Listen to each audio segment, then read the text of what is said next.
A Visit by Shahnaz Asghar. My mother and I were eagerly looking forward to my maternal granduncle's visit. As soon as the door opened, I was struck dumb by the sight of the elderly man. It was a wonder as our granduncle looked exactly like the Qaid Azam. Mother often told us this, but I hadn't expected such a close resemblance. It was uncanny.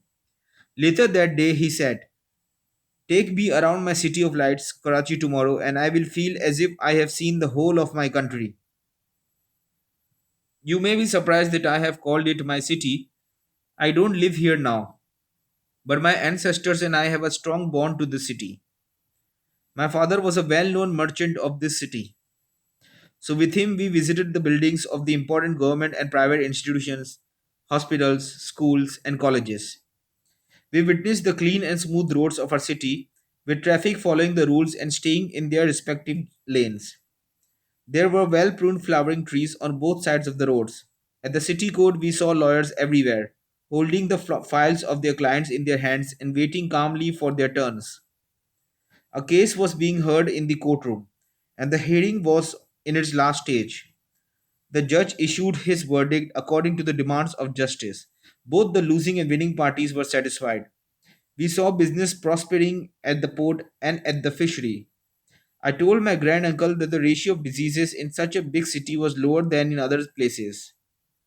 There has been no case of dangerous diseases in children, particularly polio, because of the government's special attention to the health department, an excellent system of cleanliness throughout the city, and the provision of quality and free medical facilities to all.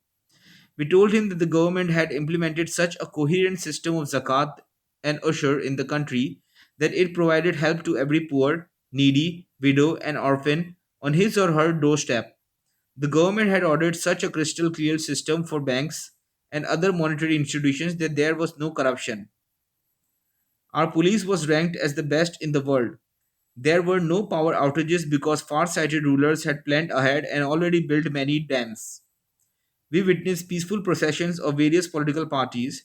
There was no sign of chaos or indiscipline anywhere. Then we went to Karachi University. We saw students quenching their thirst for knowledge with great devotion. But as soon as we drove out of the university, the car stopped with a jerk, and because of that jerk, I woke up. I was unable to see anything in the pitch dark. For a moment, I felt as if I was perhaps lying in a grave. I groped here and there. I felt the bed. Electricity had been suspended as usual. It was very dark. I reached for my mobile phone under my pillow and looked at the time. It was about 5 a.m. I was still intoxicated by the pleasantness of such a wonderful dream, and my mind refused to come out of its spell. Then I remembered that before I went to sleep that night, in a very dejected mood, I had watched scenes of the violent situation in Karachi on a news channel. Then, how did I see such a fanciful and contradictory dream? Perhaps it was my thirst and longing for such a positive state of affairs instead of the mess we are in. I felt like crying.